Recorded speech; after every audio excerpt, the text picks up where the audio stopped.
and welcome. Cappy did my job for me. Thank you. Yes. I don't know if you can see her, but the cat is here. You can see the tail. Yeah. Anyway, today we're going to be talking about myths and misconceptions about pet rats. I am in a new place at the moment for many reasons. If you hear noise in the background, that is Cappy typing. Sorry. Another reason is because my single story that I normally film in front of is currently empty, so it would have been very boring for me to film in front of it. We'll get to that later, though. Anyway, my cat is on my notebook. Dex? Okay. Let's just get into it. I also have a dog now. Sadly. The first one we're going to be discussing is lone rats. Now, you've heard me rant about it before. You know that spaying and neutering aggressive rats is the hill I will die on. You're aware of this. So I'm specifically going to be talking about keeping a lone rat because you feel like your bond is stronger than. No. So I've had rats for a long time. I've never felt like my bond was weak because I had multiple rats. The thing with rats is they all need other rats because you cannot be there with them 24/7 to groom them and cuddle them and make them feel like they have rat companionship. So the thing with that is people think that because their rat is so desperate for attention when they're alone, that means their rat loves them more. And in reality, that rat is just very, very, very lonely all the time. So when it gets that little bit of interaction, they get really, really excited. It's kind of like if you don't feed a dog for a week and then you give it a cup of food and they're really excited, they're not more grateful, they're just very hungry. So it's like, just because you get a reaction does not make it the way you feel like, does not mean they care more about you. It just means that they only have that interaction, they're sad basically. So don't. It's like Stockholm Syndrome. Abusing something doesn't make it love you better. Basically, yes. If I hit you Monday through Friday and not on the weekends, and you're nicer to me on the weekends, I that doesn't count as extra love. Yeah, what she said. The next misconception is that red-eyed rats are evil. Mm-hmm. Which is obviously not true. Here's a bunch of footage of my red-eyed rats cuddling me. Oh, sweet ducky. Don't play with footage of my red-eyed rats cuddling me. Oh, sweet ducky. I love you. Baby. Don't play with my pet. Ducky, I would kill for you. Oh my god. Ducky. It's too chaotic. It's too chaotic. It's too chaotic. You got me. Ducky! All we care about is Ducky. Ducky! Oh, there she is! Oh my god! Oh, her tail! She's queen, she's queen. God. She's queen! Say it. Oh, yes, she is queen. Do you mean it? Of course I mean it. She's treated like a queen. Long live Ducky! Anyway. The red-eyed rats are evil. Now, this misconception comes from the fact that red-eyed rats have worse eyesight, and sometimes they get a little startled a lot easier than black-eyed rats. And for some rats, being startled means that they'll nip or they'll bite or that they just run away. It also is because their eyes are red, and people associate red with evil. I don't agree. But any well-socialized rat is going to treat you fine. So don't assume that just because they're a red-eyed rat, they're going to automatically be more difficult. I currently have 7 red-eyed rats, and of the rats that have bitten me, none of them have had red eyes. In fact, most of them were black-eyed rats, and they were just being mean. Fitz forgets everything he loves when there's food. Ducky bit me yesterday. She's old. Okay. Alright, so the next misconception is about Dumbos versus top ears. A lot of people, and I think this is because of pet stores, but a lot of people think Dumbos are a different kind of rat than top ears. All rats that you see in the pet trade are fancy rats. But basically, Dumbo ears are just a little further back on the head. Top ears are on top of the head. I think this is because pet stores, they know people like Dumbo ears more, so pet stores like PetSmart put them in a separate tank and sell them for $2 more. There They're beautiful though. I've only had Dumbos. Yeah, Cappy prefers Dumbos. I don't really have a preference. They both have good qualities, like the perma baby face that Dumbos have. Everyone in this cage is a Dumbo. But top ears are more expressive because they move a lot freer than Dumbos because of how the ear is positioned. There's a nose sticking out from the very bottom of the basket. There's absolute anarchy happening in there. The other Dumbo misconception is a lot of people think Dumbos are sweeter. They aren't. They're just like any other rat. My meanest rat was a Dumbo, which was Sailor. Stop! I'm Sailor's lawyer, and I'm telling you that you are not allowed to legally speak ill of the dead. I loved Sailor a lot. She did try to bite both me and Cappy. When did she try and bite me? When you were putting that bedding back in her cage, she went for you. I don't recall. Do you not? I don't recall. But any rat can have any sort of personality. A Dumbo can be aggressive or very sweet. A top ear can be aggressive or very sweet. It's just all a matter of genetics, and the ear position does not factor in. This next one's a bit of a silly one, which is that rats don't have bladders. I don't know where this misconception got started or why. I have to assume it's because rats pee a lot. But they have bladders. That's how they pee. It's because they have bladders to process liquids into urine. They could get bladder stones and bladder infections and tumors in their bladder. They have bladders. Look right behind you, please. Itsy boy! Are you on film? I hope you're on film. Girls on, rats on film. Why are you so sneezy? Is it because you're trying to sniff me? Maybe. I put my fingers between the bars, but if he thinks I'm food, he will go for me. I guess I'll try it. Rats on film. Hi, baby boy. Do you have a bladder, sir? He pees like he does. Oh. Thank you. Thank you, sure. Anyway, the next one is that if you give rats meat, they'll get a taste for blood and start biting you. I've heard this one a lot. I don't know where this one comes from either. We give our rats meat. They're omnivores, which means they have... Hi, ow, thank you. She bit me.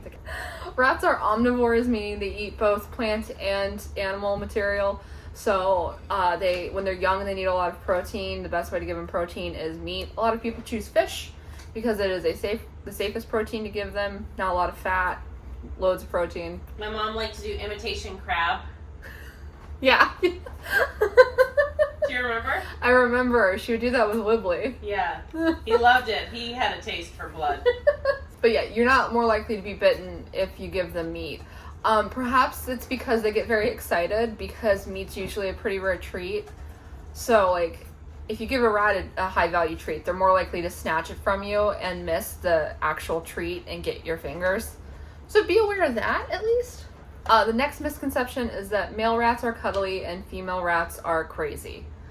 So I've talked about this a little bit. I have had 4 male rats, all of them neutered. I still have 3 of them. And I've had 51 female rats. My boys are cuddly now that they're old, at least Fitz and Ezra. Baker doesn't care about me. He never has, and he probably never will. But my girls are extremely cuddly. I have so many videos of my girls cuddling. And most of my girls have been cuddly their entire lives. I didn't have to wait for them to get that way. I think it's just more of a matter of, again, genetics and the kind of rat you get. Because you can get an energetic male that's crazy and gets into everything, and you can get a lazy female that just wants to sit with you and cuddle. My old girl Pilot, she spent all of free roam just tucked into my shirt, sleeping and boggling and getting attention because she loved that. So the next one is a very popular one. I'm sure I'll get some people arguing with me on this, which is that rats can breed through the bars. And they cannot breed through the bars. A lot of people will keep both male and female rats separated, but in the same cage with like a divider in the middle. Not necessarily something I would recommend, but a lot of people do.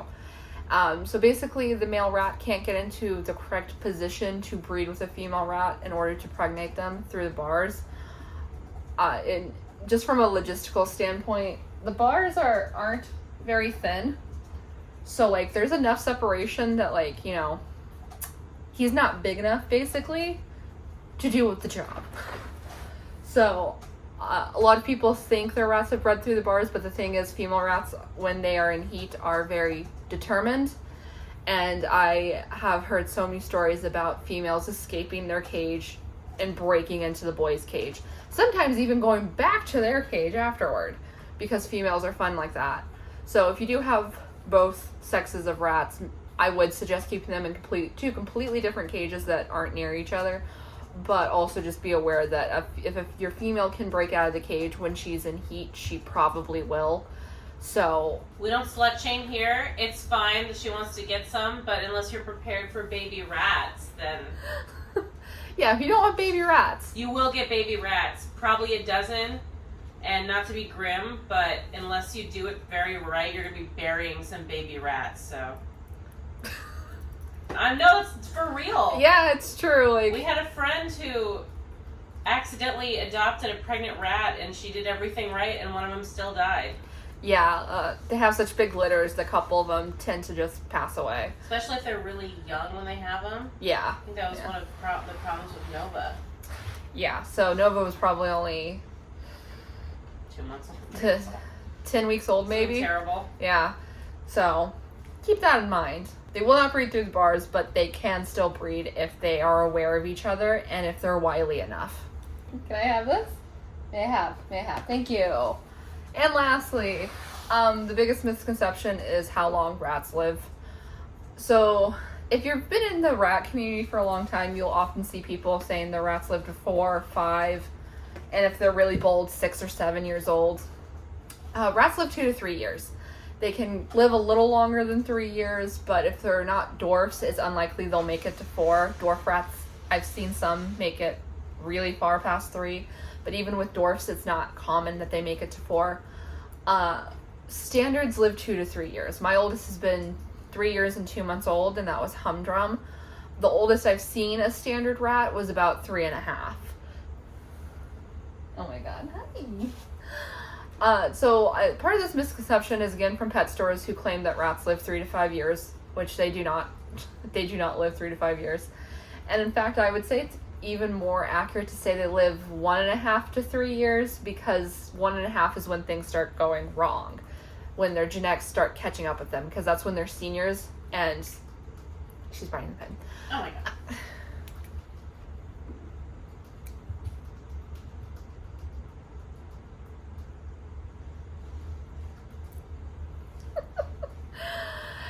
And with any animal, once they're seniors, that's when a lot of the genetic problems start cropping up. So everyone's aware of the Guinness World Record for a rat that lived to 7. I will say, I don't know why everyone is under the assumption that Guinness is like this infallible, honorable company. They're a beer company. The Guinness World Records can be bought. Like, a lot of them are bought by rich people and companies. And the ones that aren't bought a lot of times are just there to fill out the book. So they don't check very hard, especially on the animal ones when the animal's already passed away. And even then, it's really hard to age check a rat. You can't just look at a rat's teeth and be like, oh, they're about this old, like you can with a dog. And even then, even if you could, like, a 7-year-old rat would be so decrepit that it probably wouldn't even have teeth. So dwarf rats live a little bit longer. Most breeders say they live up to 12 months longer than a standard rat. So even then, it's not a guarantee. They can still get all the things a standard rat can get. Some of them, like mammary gland tumors, are less likely, but they can still get that. So when you see someone saying their rat lived to like 4 or 5, the chances are very slim they made it to 4, and they straight up did not make it to 5. A lot of times people do just misremember. I've seen people misremembering how old their rats are all the time. It's not always a malicious thing, or that they're lying to make it seem like they are some great owner who got their rat to a really great age. They're just stupid. No, I knew a girl. I had an ex-situationship, and he got a girlfriend, and she's like, I had a rat who I had all by itself who lived to be like 5 years old, and he was riddled with tumors, and she was like looking at my face telling me this, and I was just like, yeah, you for sure did. Yeah. And my mother, when she was young, had a sewer rat named Rat Skull who supposedly lived to be 7. No, he didn't. No, he didn't. Rats just do not live that long. So, don't feel bad if your rat doesn't make it to 3 or 4 or 5 or 6 or, God forbid, 7. Don't feel bad. It won't make it to 7, so definitely don't feel bad. It's not going to make it to 5. It's very, very, very unlikely they'll make it to 4.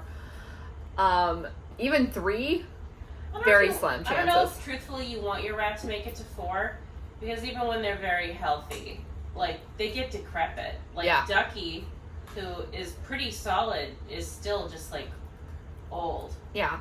You don't want her to be around in a year necessarily for her own sake. Yeah, no. So definitely don't feel bad. Yeah, so, alright, those are the rat misconceptions I wanted to talk about. There are more. I may do another video like this down the line, but for right now, we're going to leave it there. So yeah, I hope you enjoyed this video. If you did, you know what to do. All this fun stuff down below. And I'll see you in the next one. Goodbye!